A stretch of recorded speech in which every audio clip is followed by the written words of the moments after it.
up, YouTube? It's your boy JusRzd, and today, welcome to another edition of Rage Review. We are reviewing episode 4 of the Skeleton Crew. This particular episode picks up right where episode 3 left off. They actually make it to their destination that Kim gave them, thinking it's At-Adin. They get there, they see the planet, they see what looks like different satellites around the planet. I'm assuming that would be what would have constructed the barrier around their planet to hide it. And when they get into the atmosphere, they notice that they see houses, they see what they thought was At-Adin. And then when they land on the ground, they realize that this isn't At-Adin, and this is actually looks very similar to At-Adin, but it looks like a war-torn, destroyed At-Adin. And the kids go out, they explore. Of course, they don't trust Jod, so they make him stay back on the ship with the droid. And through the process of them exploring, they realize that this is no longer their home, or that this isn't their home, and they actually run into another child, two children actually, that are rummaging in that area. Of course, the two kids kind of try to figure out what flag do they claim. See if they set your what set you claim, cuz? And it was just like, they was just like, man, we don't know, we just trying to get home. And it was just funny to see that to see the innocence of children in this situation, to me. And we find out that the two individuals who are asking them this question are also children, and while they're there talking to the children, and explaining that they're from At-Adin and that they're just trying to get home, they get caught off guard by an envoy from an opposing faction that's on that world as well, that they're actually kind of warring with. And of course, the kids hide to make sure that they don't get spotted. They see livestock, they see the people marching, and then the two kids that were actually on the planet take them to their home base, which happens to be where the school would have been on At-Adin. And we see that they've made their camp on top of the school, and we've also see that the school has defenses. They have a major cannon, but it's also where they do like their military training for their faction and their group. And one of the children that actually met them and took them to the school is actually their general's daughter. And so we see that they're still trying to figure out like what they can do to try to get back home and get back to At-Adin. And of course, the general looks at him and he's just like, I don't know if y'all really fit to make it. Like, we don't really deal with off-world activities. We more focus on what's going on here. But y'all look soft. y'all look soft. I don't think y'all got it in y'all. So train with us, and then we'll show y'all where where directions to your world might be. So, but you train with us first. We'll see if you guys are fit, and if you're fit, we'll send you there, because I believe it's called like the Fallen Tower or something like that. We'll send you to the Fallen Tower once we realize you're good enough to handle yourselves in battle. And so they train with him for a little bit, everybody except for Neel. Neel is just kind of opposed to the whole war situation. He don't want to fight nobody. He don't want to cause no static. So him and the general's daughter actually get really close and kind of play off each other and just relate to each other as children. Like, all he's known is peace, all she's known is war. So all she knows is fighting. And Neel's just like, man, but I'm sure y'all can solve this with just like apologizing and being like sorry and no more war. And it's just like, it ain't necessarily that simple, but I feel you, Neel. I feel you.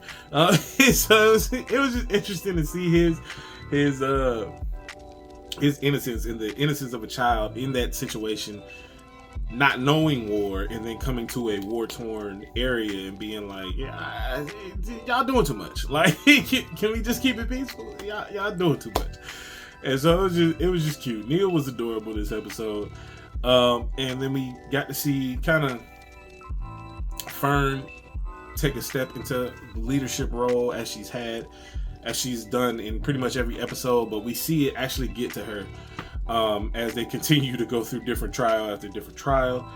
They got put out on the front lines to confront the enemy in one section. But before we get to that, we see Jod back on the ship trying to convince the droid to let him off the ship and to help him off the ship. He's trying to help him regain his memory. And as soon as they step up off the ship, they get ambushed by the other faction, taken into captive.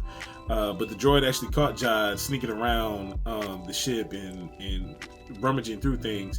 It almost took him out until Jod was like, yo, it's me. And he was like, oh, I thought we had a thief aboard.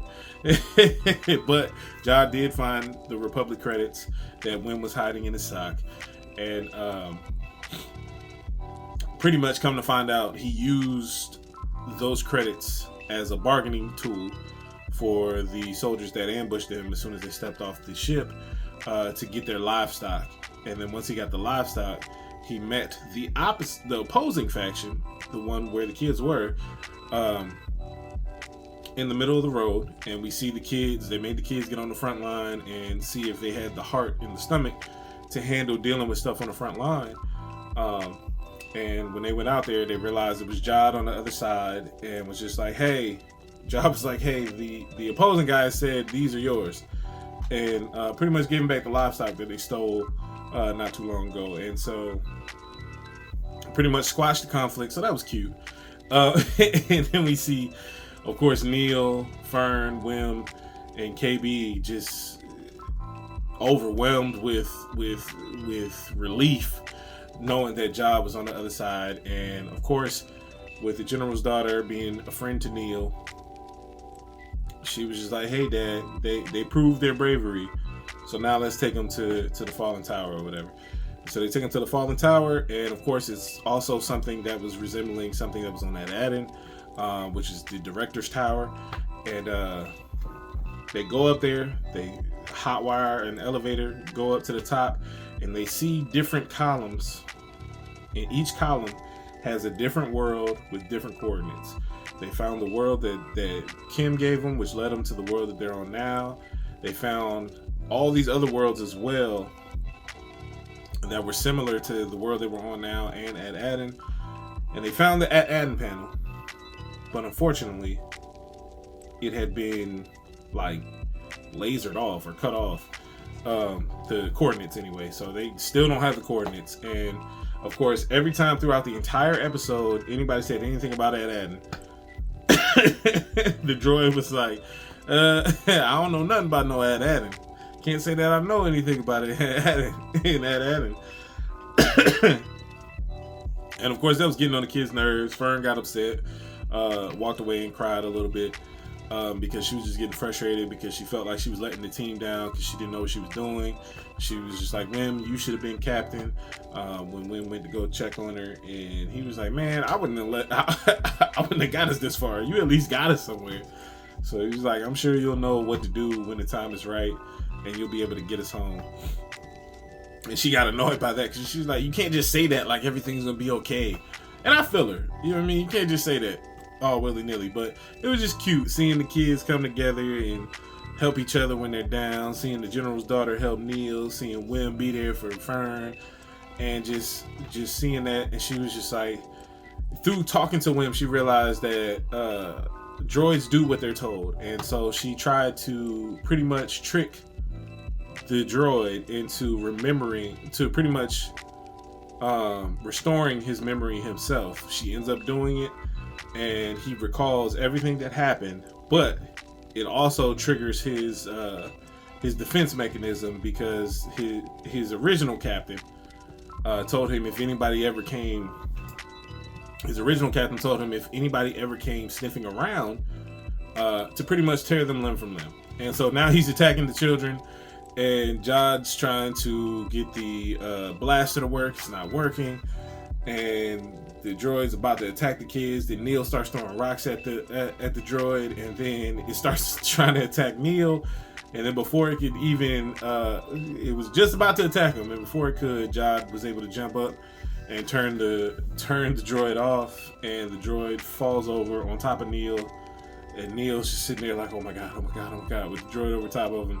And all the kids run over there like, Neel, you saved us, you did it, you did it. Neel passes out. It was the cutest thing. Because he was so adorable and he was terrified this entire episode. He finally shows some bravery and then passes out right afterwards. It was so adorable, bro.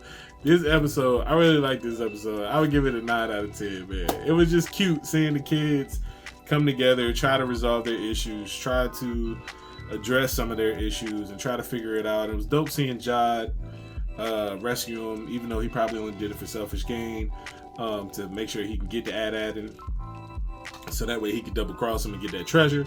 But it was dope to see he was looking out for the kids at the end of the day. It was also dope seeing that the droid was able to reset his memory, and that was dope the way they did that. I like the way they put that together. But as far as this particular episode, I'm gonna give it a 9 out of 10. I thoroughly enjoyed it. I thought it was dope. I thought it was a fun time. I thought it was a good show. I really appreciate the Skeleton Crew, man. Like it's a fun-loving show. It's literally Goonies of the Galaxy or Treasure Planet vibes. Like, it's giving a lot of those good nostalgic feels, the kid coming of age stories, and I'm here for it. I got kids, man. My kids coming of age too, so it's like I appreciate the story that's unfolding, and I'm excited to see where they go next. I'm not gonna hold you, so let me know in the comments below how you feel about it. Do you agree with my rating? Do you feel like I'm tripping?